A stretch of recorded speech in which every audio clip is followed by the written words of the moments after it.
খাবো মা? হরলিক্স খাবে বাবা? সত্যি সত্যি হরলিক্স খাবো মা? কি মজা কি মজা! আমার হরলিক্স খেতে খুব ইচ্ছা করে। ডাক্তারবাবু বলেছেন দুবেলা তোমাকে হরলিক্স খেতে। তুমি বসো, আমি গরম জলটা করে নিয়ে আসছি। কেমন? কি গো মা, তোমরা হঠাৎ একেবারে বড় লোক হয়ে গেলে? এবার থেকে 10-20টা ঝি চাকর রাখো, যে তোমায় পান সেজে দেবে। হঠাৎ এই কথা বলছিস কেন? এবার থেকে আর অভাব অভাব বলে টাকা ধার চেও না। যা বলবি সোজাসুজি বল। বড় লোকের দেখলি কি? রোজই তো শুনি বড় অভাব, টাকা নেই, সংসার চলছে না। এদিকে তো ঘরে ঘরে হরলিক্স খাওয়া হচ্ছে। হরলিক্স? মা একটু হরলিক্স দাও না, চেটে চেটে খাবো। দিচ্ছি বাবা।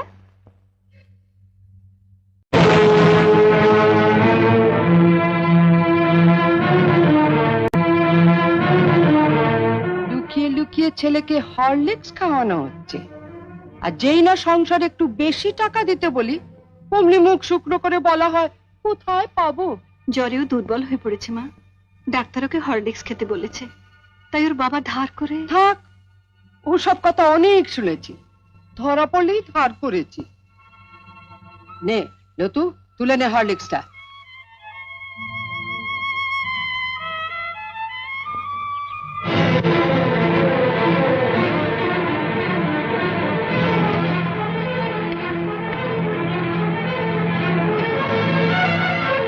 শোনো বড় বউ, আমি আগেও বলেছি আবারও বলছি, যার স্বামী যেমন রোজগার করবে তার ঘরে তেমনি খাওয়া দাওয়া হবে।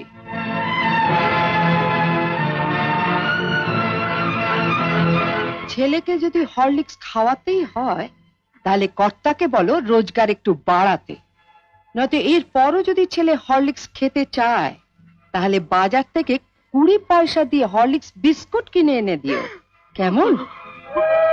আইলো তু।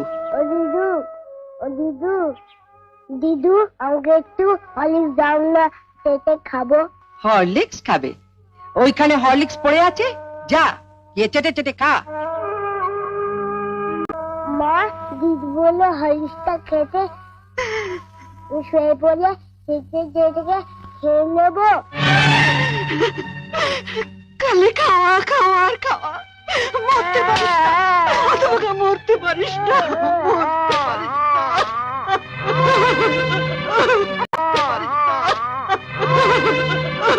ওকে মারছো কেন?